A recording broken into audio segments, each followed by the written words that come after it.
To this day, our history only records the existence of two real nuclear attacks. But even though there were only two of them, they couldn't have been more different from each other. And we've already seen how the attack on Hiroshima was carried out, and it was carried out completely according to plan. And now you're going to learn the details of the bombing of Nagasaki. So stay tuned to learn all about it with the War Room.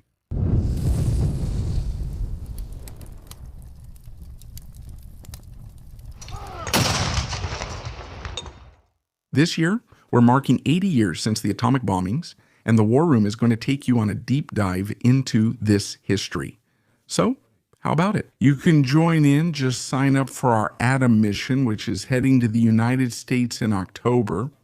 I'll begin by showing you the actual B-29 Enola Gay, which dropped the atomic bomb at the Smithsonian Aerospace Museum in Washington. And then we'll head to New Mexico, where it all happened that summer of 1945. You'll get to know Los Alamos, the city where the atomic bomb was developed. We'll visit Robert Oppenheimer's house and also the Trinity test site, which is inside the White Sands military base and only opens to tourists once a year, and only the War Room can take you inside. There, we'll see the pinnacle of Ground Zero of the first atomic explosion. We'll see the McDonald Ranch where the atomic bomb was assembled. By the way, if you don't know the details yet, if you haven't seen our video, you can click on this one right up here and watch it right after you finish this one. Because it was on the night of that day at the White House in Washington in the United States that President Harry Truman gave his historic speech, announcing to the whole world that the United States had managed to create a functional atomic bomb. And what had been dropped on Japan that morning was precisely this weapon, a definitive weapon, capable of destroying an entire city at once. And therefore there was no hope for Japan in that conflict. So Truman insisted once again, demanded once more that the Japanese surrender immediately. And it was precisely while listening to this speech here on the radio that the Japanese authorities began to consider that they had been attacked with an atomic bomb. For real. That's because, on that same 6th day, confusion was reigning in Japan because no one really knew what had happened to Hiroshima.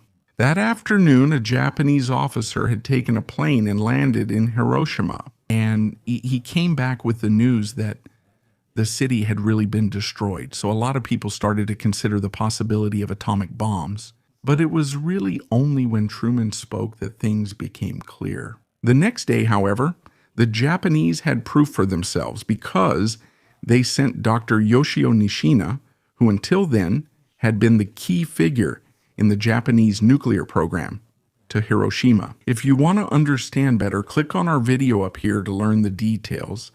And Nishina with his instruments, so he took several readings in the ruins of the city and categorically stated that Hiroshima had been destroyed by an atomic bomb. This news, when reported to the members of the Supreme Military Council, or the Council of the Six Greats, it provoked the famous response from Admiral Suimo Toyoda, Chief of Staff of the Imperial Japanese Navy, who said that if he believed that was really the case, and the Americans had used an atomic weapon in Hiroshima, they could only have that atomic weapon because they would have used up all the fissionable uranium on the planet. Toyota obviously didn't know anything about uranium refining, but this Japanese response, or any lack of response to Truman's surrender demands, became clear to the American command there in the Marianas, and it was precisely this American command. On the morning of the 7th, on the island of Guam, at General Curtis LeMay's headquarters, to authorize and discuss the details of a second atomic bombing. On that day, there was General Carl Spaatz, Chief of the Allied Air Forces in the Pacific, as well as Admiral Purnell, the Pentagon's representative, General Farrell, Deputy Director of the Manhattan Project, and also Colonel Paul Tibbets, Commander of the Composite Group, the Chief Armament Officer of the Manhattan Project. And he was the armorer of the Little Boy bomb dropped on Hiroshima. At that meeting, LeMay formally authorized the launch of the second atomic bomb. And Parsons says that this second device, the implosion device, Fat Man, would be assembled and ready for use in August. At that moment, Paul Tibbets intervenes and says that a bad weather front, expected to last 5 days, would settle over Japan starting in August. And therefore, the second atomic mission would have to be moved up by 48 hours to August 9th. The 2-day deadline was extremely tight, but Dick Parsons simply agreed and said he would get the bomb ready. One last decision from that meeting was to put this second atomic mission under the command of Major Charles Sweeney, who was the commander of the bomber squadron. 9-3 from the 509th Composite Group, Charles Sweeney had piloted his B-29, the Great Artist. As the scientific instrumentation aircraft on the Hiroshima mission, and being the commander of the bomber squadron of the Composite Group, he was the logical choice to command this second mission. But many of the problems with the Nagasaki mission started precisely because of this advancement in the schedule, with a very short deadline of only 2 days for the preparation and launch of the mission. Because of this, all the scientific instrumentation from Charles Sweeney's plane, the Great Artiste, couldn't be moved to another aircraft. So Charles Sweeney had to swap planes with a colleague of his, Captain Frederick Bach. So the aircraft that Sweeney would actually fly on the Nagasaki mission would be the B-29 Boxcar, which means boxcar, Frederick Boxcar. And the original crew of this aircraft here was then transferred to Sweeney's original aircraft, the Great Artiste, while Sweeney's crew was transferred to the Boxcar. On August 8th, the Fat Man, the plutonium bomb, is declared ready at the end of that morning. All this procedure was rushed for the assembly of the device, and it ended up causing the wrong installation of a piece of wiring for the detonation of the device itself. And this wiring error was only detected and corrected at the last moment before the bomb was loaded onto the aircraft at the end of that night. On that same day, the Japanese Minister of Foreign Affairs, Shigenori Togo, ordered his ambassador in Moscow, Naotaki Sato, to request Vyacheslav Molotov, Stalin's Minister of Foreign Affairs, that the Soviet Union mediate peace negotiations between the United States and Japan. But Molotov's response to Sato is quite different from what he is expecting. Molotov says that Japan could consider itself at war with the Soviet Union within the next 24 hours. And in fact, just 2 minutes after midnight, from the 8th to the 9th of August, the Soviet Union invades Manchuria. The radio, old and covered for an important reason, but brave. Give me the details. American Saipan in the Marianas starts making repeated broadcasts every 15 minutes to Japan. These messages are aimed at warning Japanese civilians about the possibility of atomic attacks on several cities in the country. And one of the cities that receives this warning is Kokura, located on the island of Kyushu, which hosts a large arsenal of the Imperial Japanese Army. No one in Japan knew yet, but Kokura had been designated as the primary target of the second atomic mission. And this second atomic mission then consisted of 6 aircraft, unlike the first mission, which had 7. That's because the group of targets in the southwest of Japan was quite far from Niigata, the other city designated to be an atomic target, which was much farther to the north and would require a whole new set of navigation. So, on that second atomic mission, only 2 targets were used, a primary and a secondary, with the primary being the city of Kokura and the secondary the city of Nagasaki. With the B-29 Enola Gay flying over Kokura and the B-29 Lagging Dragon over Nagasaki. And accompanying the boxcar would be the Great Artist, once again reprising its role as the scientific aircraft, and the Big Stink as the audiovisual recording aircraft. Finally, the B-29 full house would remain on the ground at Iwo Jima as a replacement for the boxcar. If this aircraft had any mechanical problems, but a last-minute change in the planning would leave this backup aircraft completely out of the game, with no possibility of replacing the boxcar. This time, however, fate would work against the atomic mission because there were many risks involved. On that single aircraft carrying Fat Man, the weapon was new, the crew had been switched to a different aircraft, and the weather would also influence the outcome of the mission.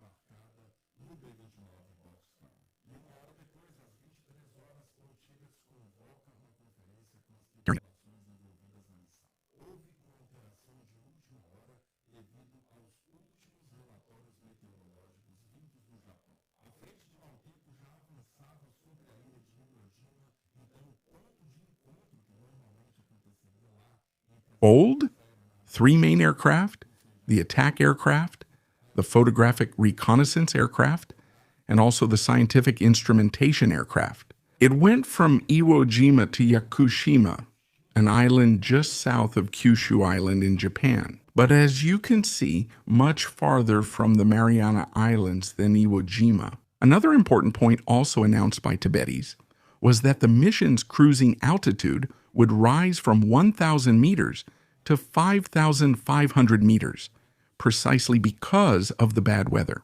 This new higher ceiling would not only consume more fuel, but also add an extra layer of complexity for the three crews. Being so far from the starting point, Tibets was aware of this and instructed Sweeney not to spend more than 15 minutes waiting for the other planes over Yakushima before heading to the target, whether it was the primary one.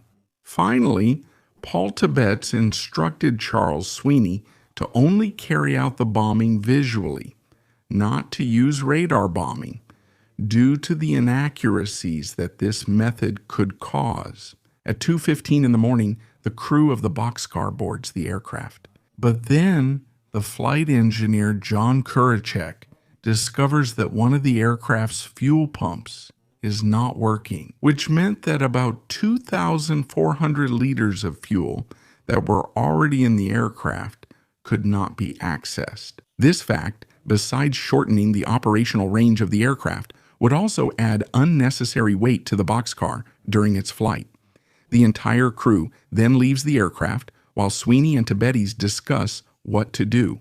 Replacing the boxcar's fuel pump would take hours to complete, and switching the atomic bomb to another aircraft would also be a complex procedure, since the bomb was already fully armed, only with the safety pins in place. And considering that the atomic bomb was assembled in record time, it was decided not to remove it from inside the boxcar. The mission would then go ahead, even with the bomb's fuel damaged, since the remaining fuel on the aircraft was considered enough for it to carry out the bombing of the target, primary or secondary according to what was planned. So at 2:58 that morning, Enola Gay and Legging Dragon, the weather planes for the primary and secondary targets, took off from Tinian into the darkness. Shortly after that, boxcar started its engines and was taken to the starting point on the north runway of Tinian.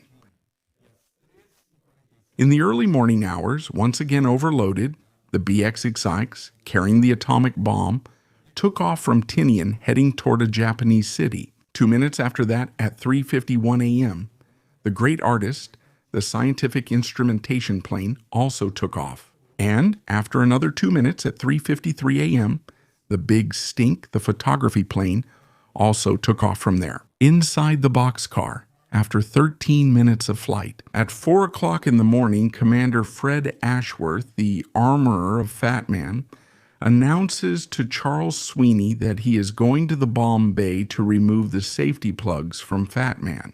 And from that moment on, Fat Man was ready to be used. At 9:10 in the morning, the boxcar arrives at the rendezvous point above Yakushima, and immediately meets the great artist.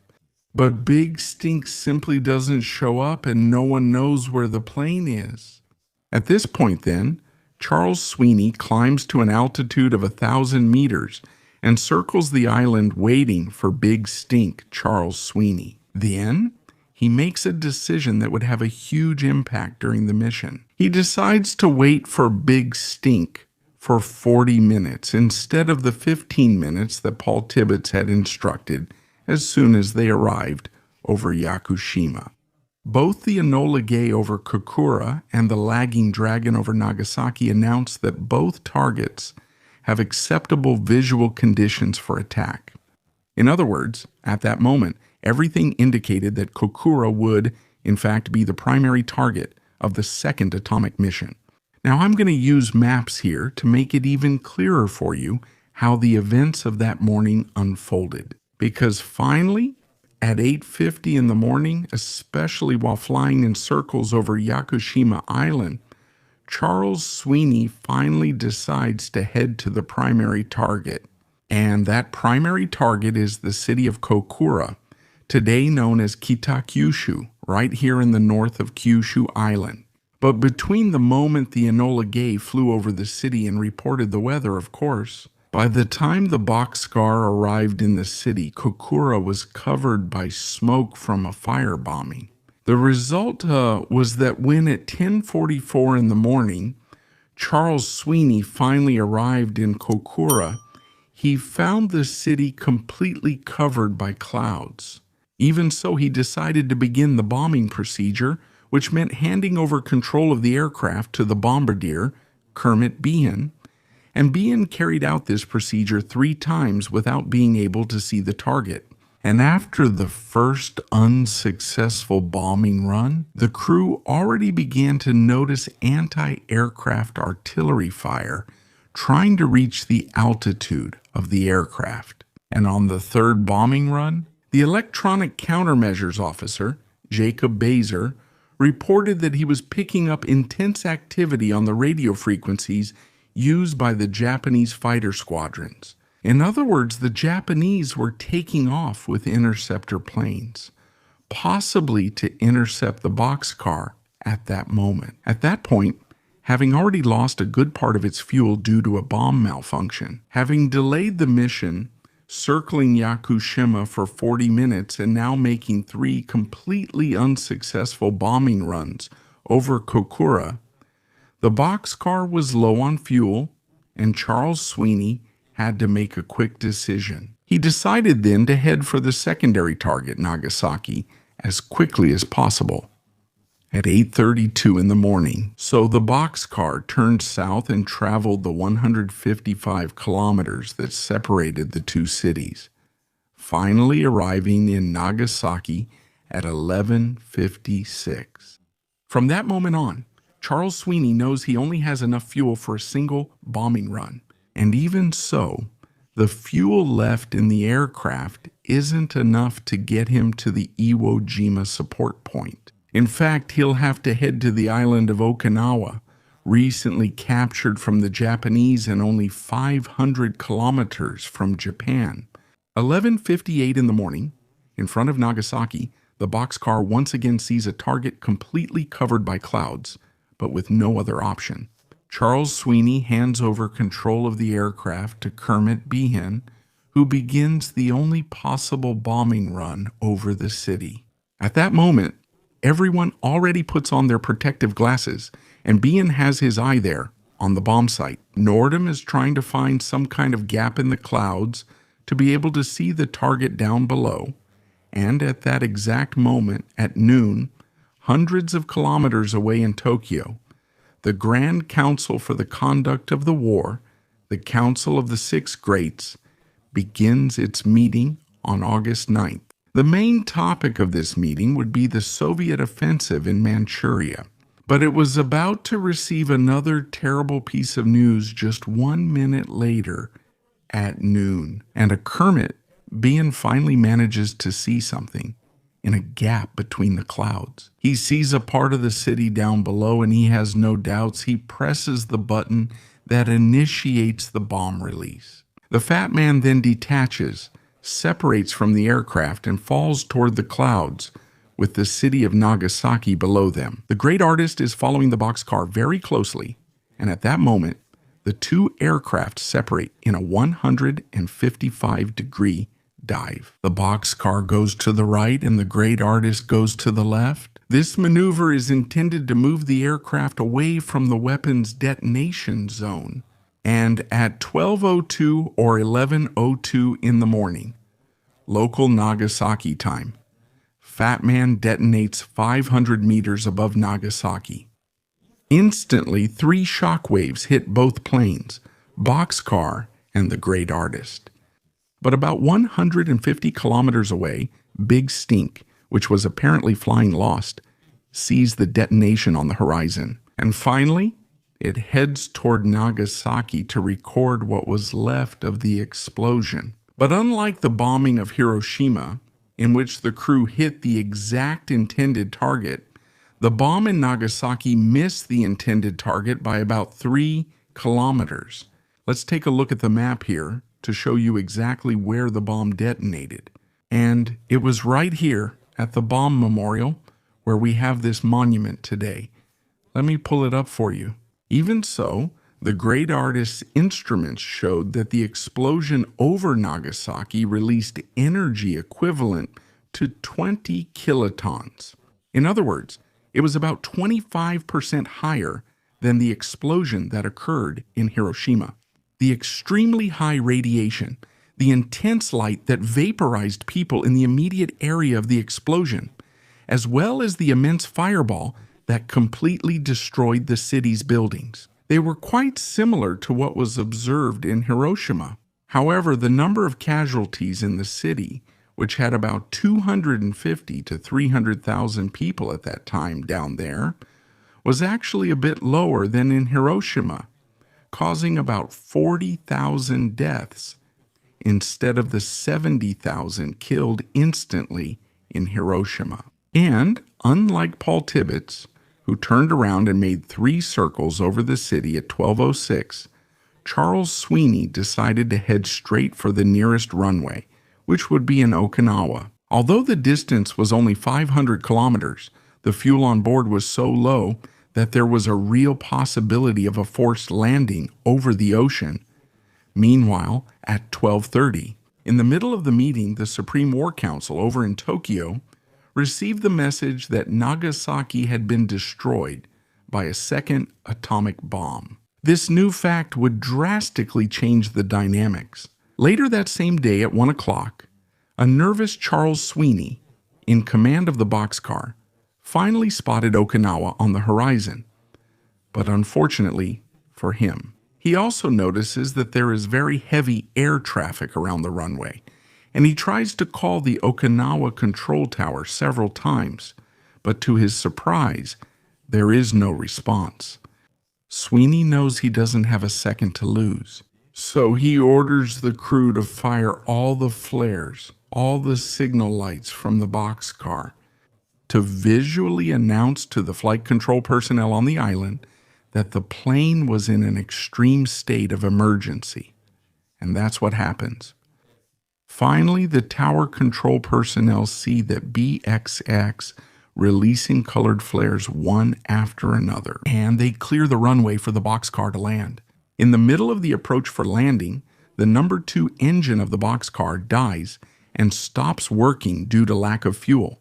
It's a fuel starvation. And then Sweeney makes a very fast landing at 240 kilometers per hour instead of the usual 190 kilometers to prevent the plane from losing lift. And even so the plane loses almost half the runway before touching down, bouncing back into the air again, and finally settling on the ground. Even so, the boxcar is still going too fast, and even using the reversible pitch propellers can't help bring the plane to a complete stop. Sweeney and his co-pilot are applying full brakes and lose another engine due to lack of fuel.